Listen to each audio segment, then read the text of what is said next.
أعوذ بالله من الشيطان الرجيم. بسم الله الرحمن الرحيم. وما أموالكم ولا أولادكم بالتي تقربكم عندنا زلفى إلا من آمن وعمل صالحا فأولئك لهم جزاء الضعف بما عملوا وهم في الغرفات آمنون والذين يسعون في آياتنا معاجزين أولئك في العذاب محضرون قل إن ربي يبسط الرزق لمن يشاء من عباده ويقدر له وما أنفقتم من شيء فهو يخلفه وهو خير الرازقين. اور تمہارے مال اور تمہاری اولادیں ایسی نہیں ہے جو تم کو ہمارا مقرب بنا دیں.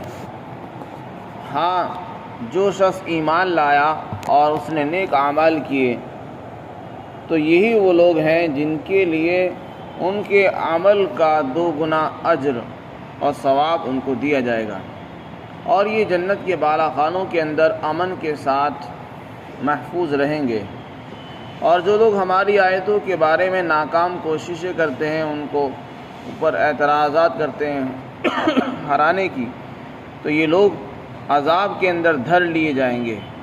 اے پیغمبر صلی اللہ علیہ وسلم، آپ لوگوں سے کہہ دو کہ میرا رب یقیناً جس کے لیے چاہتا ہے روزی کی فراوانی فرما دیتا ہے اپنے بندوں میں سے، اور جس کے لیے چاہتا ہے روزی کو تنگ کر دیتا ہے.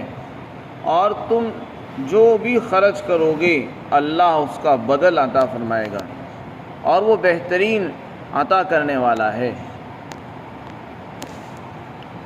اس سے پہلی آیات میں مشرکین کے کچھ اشکالات ذکر کیے گئے اور ان کی تردید کی گئی. دنیا کے اندر جب انبیاء علیہم السلام تشریف لاتے تھے تو ہر بستی کے جو خوشحال لوگ ہوتے وہ انکار کر دیا کرتے تھے، اور عموماً نبیوں کے ماننے والے غریب اور کم درجے کے لوگ ہوا کرتے تھے. جیسا کہ حضرت نوح علیہ السلام کی قوم کے آپ کے ماننے والے اور اسی طرح حضور کے ماننے والے شروع میں غریب تھے.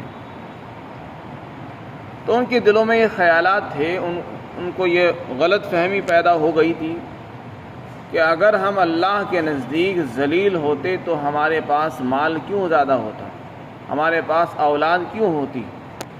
اس کا جواب اس سے پہلے بھی دیا گیا کہ اللہ کے نزدیک مال اور اولاد یہ اللہ کے مقرب ہونے کی کوئی علامت اور دلیل نہیں ہے، بلکہ اللہ تعالیٰ تو بعض مرتبہ اپنے نافرمان بندوں کو بھی مال زیادہ دے دیتا ہے، اولاد بھی خوب دے دیتا ہے. اس کا یہ مطلب نہیں ہے کہ اللہ تعالیٰ ان سے خوش ہے، بلکہ اس کے اور مقاصد ہوتے ہیں. اللہ تعالیٰ قرآن میں فرماتا ہے کہ ہم اس لیے دیتے ہیں تاکہ ان کو عذاب میں مبتلا کریں، آزمائش میں ڈالیں، امتحان لیں. مال اس لیے دیں گے تاکہ وہ اور زیادہ گناہوں میں مبتلا ہو جائے. اولاد کے ذریعے سے حقوق ضائع ہوں گے تو وہ اللہ کے عذاب کا اور مستحق بن جائے گا. یہاں بھی اللہ تعالیٰ نے ان کے اسی اعتراض کی تردید فرمائی اور یہ فرمایا کہ تمہارے دلوں میں جو یہ خیال ہے کہ ہمارے پاس تو مال ہے، ہمارے پاس تو اولادیں بھی ہیں، اور مال بھی خوب ہے، اولاد بھی خوب ہیں، لہذا ہم تو اللہ کے مقرب بندے. تو آگے اللہ تعالیٰ فرماتے ہیں نہ تو تمہارے مال تم کو ہمارا مقرب بنا سکتے ہیں، نہ ہی اولاد تم کو ہمارا مقرب اور خاص بندہ بنا سکتی ہے. اللہ کا مقرب بننا ہے، اللہ کا قریب ہونا ہے، تو اس کے لیے بس ایمان اور اعمال صالحہ ایک راستہ ہے. جس کے پاس ایمان ہے، نیک اعمال اس کی زندگی میں ہے، وہ اللہ کا مقرب ہے، وہ اللہ کے قریب بندہ ہے. یہ اللہ کے معیار ہے، قرآن نے اس کو بیان فرما دیا. اللہ کے نزدیک نہ مال معیار ہے، نہ اولاد معیار ہے، نہ شکل اور صورتیں، نہ خاندان معیار ہے، کوئی چیز معیار نہیں. حدیث پاک کے اندر آتا ہے ان اللہ لا ينظر الى صورکم واموالکم ولکن ينظر الى قلوبکم واعمالکم. آپ علیہ السلام نے ارشاد فرمایا کہ اللہ رب العزت نہ تو تمہارے مال کی طرف نظر فرماتا ہے، تمہارے پاس کتنا مال ہے. جیسے کہ دنیا کے اندر ہر انسان دوسرے سے مال دیکھ کر بات کرتا ہے کہ اس کے پاس کتنے پیسے ہیں، اس سے بات کرے گا، تعلق بڑھاتا ہے، دوستی بھی کرتا ہے، رشتہ داریاں بھی مال کی بنیاد پر ہوتی ہیں، تعلقات بھی مال کی بنیاد پر ہوتے ہیں، یہ شکل دیکھ کر ہوتے ہیں. تو اللہ تعالیٰ فرماتے ہیں کہ اللہ تعالیٰ تمہارے مالوں کو نہیں دیکھتا، نہ تمہاری شکلوں کو دیکھتا ہے کہ کون خوبصورت ہے اس کو میں اپنا مقرب بنا دوں اور جو بدصورت ہے میں اس کو اپنی ذات سے دور کر دوں. اللہ کہیں یہ معیار نہیں ہے، یہ دنیا والوں کا دستور ہے، بلکہ اللہ تعالیٰ تو تمہارے اعمال کو دیکھتا ہے اور تمہارے دلوں کو دیکھتا ہے. دنیا والوں کی طرح شکلیں نہیں دیکھتا، وہ دلوں کی کیفیت کو دیکھتا ہے. تمہارے دل میں کتنی اللہ کی محبت ہے، تم اللہ کے لیے کتنا کام کرتے ہو، اللہ کو راضی کرنے کی تمہارے اندر کتنی تڑپ ہے، وہ اللہ دیکھتا ہے. دل کے اندر کی کیفیت کو اللہ تعالیٰ پہچانتے ہیں اور اسی طرح تمہارے اعمال کو دیکھتا ہے. تمہارے اعمال کیسے ہیں، اللہ کو راضی کرنے والے اعمال ہیں یا اللہ کو ناراض کرنے والے، اس کے غصے کو اتارنے والے اعمال ہیں، عذاب میں مبتلا ہونے والے اعمال ہیں یا انعامات حاصل کرنے والے اعمال ہیں. یہ چیزیں دیکھ کر اللہ تعالیٰ اپنے بندوں کو اپنے قریب کر لیتے ہیں یا اپنے سے دور کر دیتے ہیں. اگر اعمال اچھے ہوتے ہیں اپنے قریب کر دیتا ہے، اعمال ناراض کرنے والے ہوتے ہیں اللہ بندوں کو دور کر دیتا ہے. اسی طرح دلوں کے اندر اگر اچھے جذبات، اچھے خیالات، اچھے ارادے ہوتے ہیں تو اللہ بندوں کو اپنے قریب کر دیتا ہے، برے ارادے ہوتے ہیں دور کر دیتا ہے. یہ اللہ کے معیار ہے. اسی کو فرمایا کہ تمہارے مال نہ تو تم کو ہمارا قریب بنا سکتے ہیں، نہ تمہاری اولادیں تم کو ہمارا مقرب اور خاص بندہ بنا سکتی ہیں. اگر کوئی چیز ہے تو وہ ایمان اور عمل صالح ہے. لہذا یہ خلاصہ یہ ہوا کہ ہمیں اپنے ایمان اور اعمال کی حفاظت کرنی چاہیے. جو مومن ہیں ان کے لیے یہ خوشی کی بات ہے کہ وہ اللہ کے مقرب بندے ہیں، اللہ کے قریب ہیں. وہ اگر وہ نیک اعمال میں لگے ہوئے ہیں تو ان کے لیے بہت بڑی سعادت کی بات ہے کہ اللہ تعالیٰ فرماتے ہیں وہ میرے خاص بندے ہیں، میرے مقرب بندے ہیں. وہ ایسے اعمال میں لگے ہوئے ہیں جو ان کو اللہ کے قریب کر دیں گے، اور جو اللہ کا خاص بندہ بن جائے گا تو اس کے لیے تو ہر چیز آسان ہو جائے گی. فرمایا ایسے لوگوں کو کیا ملے گا جو ایمان کے ساتھ اعمال صالحہ میں لگیں گے. فرمایا وہ جو بھی عمل کریں گے ان کے عمل کا اجر و ثواب دو گنا کر کے دیا جائے گا، بڑھا کر دیا جائے گا. اللہ کے یہاں کتنا دیا جاتا ہے؟ اللہ کے یہاں ہر عمل پر 10 نیکیاں ملتی ہے. یہ تو ضابطہ عام ہے، ایک نیکی پر 10 گنا ثواب ملتا ہے. اور قرآن کریم کے اندر اللہ تعالیٰ نے سورہ بقرہ میں فرمایا کہ ایک نیکی پر 700 تک بھی ملتا ہے اور اس سے زیادہ. واللہ یضاعف لمن یشاء، اللہ جتنا چاہے بڑھا سکتا ہے، اس کے خزانے میں تو کمی نہیں، جس کو چاہے بڑھا بھی دے سکتے ہیں. نہ کوئی اسے ٹوکنے والا ہے نہ روکنے والا ہے. دلوں کی کیفیت کو دیکھتے ہیں، جس کے دل میں اخلاص جتنا زیادہ ہوگا اتنا ہی زیادہ انعامات ملے گا. فرمایا اہل ایمان کا درجہ بیان کرتے ہوئے فرمایا کہ یہ لوگ جنت کے بالا خانوں کے اندر جو اونچے اونچے مکانات بنے ہوئے ہوں گے ان کے اندر رہیں گے، اور وہاں کسی قسم کا ان کو خوف، خدشہ، خطرہ نہیں ہوگا، بلکہ چین سکون کے ساتھ ہر قسم کی تکلیفوں سے محفوظ رہیں گے. دنیا کی طرح نہیں کہ انسان کتنا ہی اونچا محل بنا لے لیکن دل میں خطرہ، خوف، کھٹکا لگا رہتا ہے. کوئی چور نہ آ جائے، کوئی ڈاکہ نہ ڈال دے، پولیس والے نہ آ جائیں، کوئی ہمارے محل پر حملہ نہ کر دے، کوئی آسمانی آفت یا زمین سے زلزلہ نہ آ جائے یا بجلی نہ گر جائے آسمان سے، یہ نہ ہو جائے وہ نہ ہو جائے.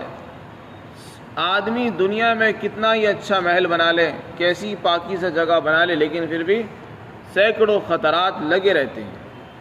جنت کے اندر اللہ جو ٹھکانہ ایمان والوں کو عطا فرمائیں گے وہ ایسا گھر ہوگا کہ وہاں کسی قسم کا کوئی خطرہ نہیں ہوگا.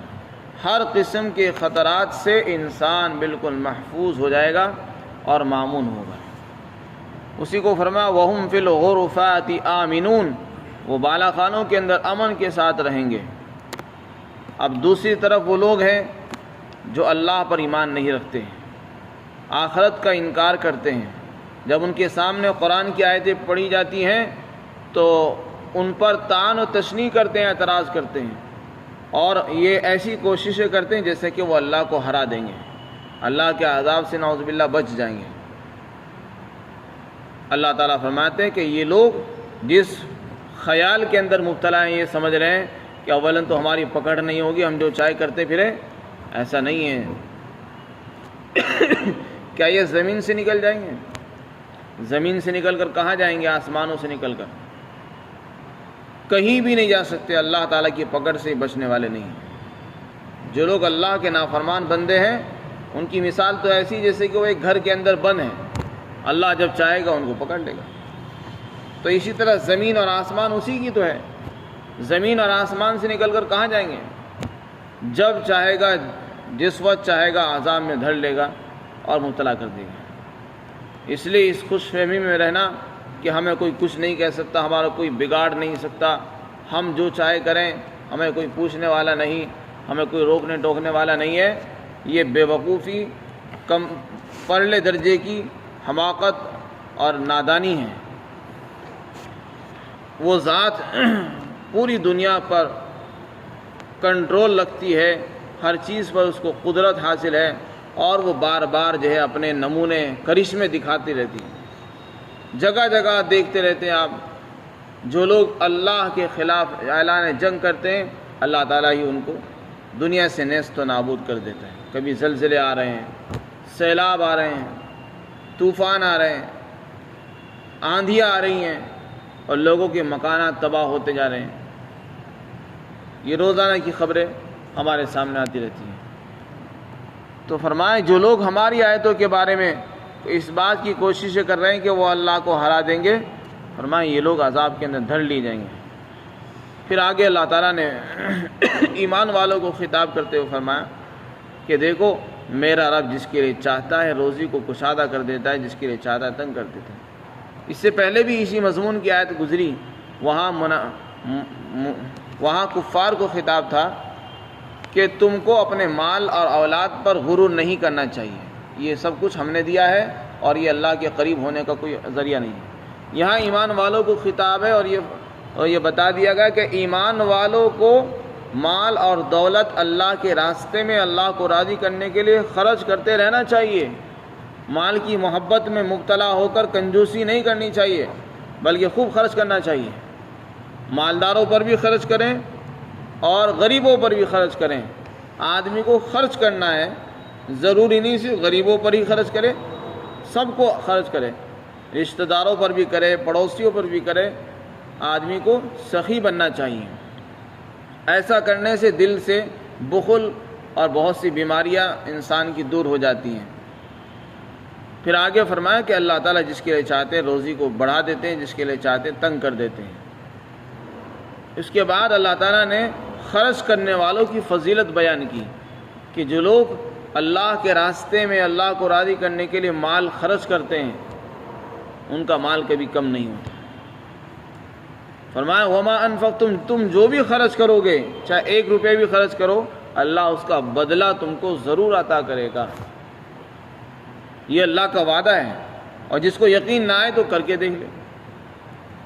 آپ ادھر خرچ کرو گے، تم کو دوسرے راستے سے اللہ عطا فرما دے گا، یا تو اتنا ہی دے دے گا یا اس سے زیادہ اللہ تعالیٰ عطا فرما دے گا۔ یہ مشاہدہ ہے، آدمی ایک راستے سے خرچ کرتا ہے، دوسرے راستے سے اس کو مل جاتا ہے۔ ادھر اس نے 100 روپے لگائے، ادھر سے اس کو مل گئے۔ یہ اللہ کا وعدہ ہے۔ تو اس یقین کے ساتھ جب ہم خرچ کریں گے تو کبھی بھی ہمارے دلوں میں یہ خیال نہیں آئے گا کہ ہمارے پیسے کم ہو جائیں گے، مال کم ہو جائے گا، ہم غریب ہو جائیں گے۔ شیطان انسان کو فقر سے ڈراتا ہے۔ الشیطان یعدکم الفقر واللہ یعدکم، فرمایا شیطان تم کو فقر و فاقے سے ڈراتا رہتا ہے کہ دیکھو مال خرچ مت کرو، غریب بن جاؤ گے، کنگال ہو جاؤ گے، مفلس ہو جاؤ گے، مانگتے پھرو گے۔ واللہ یعدکم مغفرۃ و فضلا، اور اللہ تم سے مغفرت کا وعدہ کرتا ہے، خرچ کرو تو میں تم کو معاف کروں گا، فضل عطا کروں گا۔ تو اللہ کے وعدے پر ہمیں یقین ہونا چاہیے۔ شیطان اور شیطان کے ہم خیال لوگوں کے کہنے پر ہمیں مال کو نہیں روکنا چاہیے۔ مسلم شریف کی روایت ہے، حضرت ابو ہریرہ رضی اللہ عنہ فرماتے ہیں اللہ کے رسول صلی اللہ علیہ وسلم نے ارشاد فرمایا کہ روزانہ جب صبح ہوتی ہے 2 فرشتے آسمان سے اترتے ہیں اور وہ یہ دعا کرتے ہیں، اللہم اعطی منفقا خلفا، اے اللہ خرچ کرنے والے کو، مال خرچ کرنے والے کو اس کا بدلہ عطا کر دے، اے اللہ جو مال خرچ کرنے والا ہے اس کو اس کا بدل عطا کر۔ اور دوسری دعا یہ کرتے ہیں، اللہم لا، اے اللہ مال روکنے والے کی، جو آدمی مال روکنے والا ہے اس کے مال کو تو ضائع کر دے، برباد کر دے، یہ دعا فرماتے ہیں۔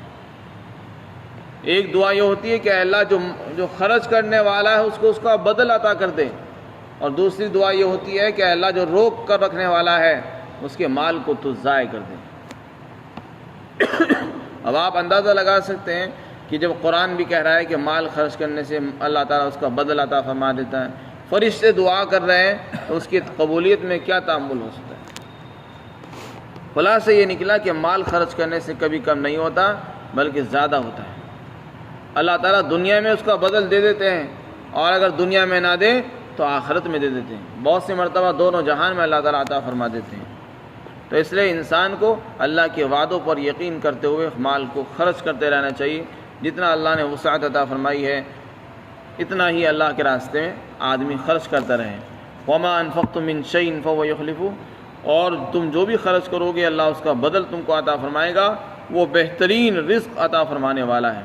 علماء نے لکھا ہے کہ جو چیز جتنی خرچ کی جاتی ہے اللہ اس کی پیداوار کو اتنی بڑھا دیتے ہیں، اور جس چیز کے خرچ کرنے میں کمی آتی ہے اس کی پیداوار میں بھی کمی ہو جاتی ہے۔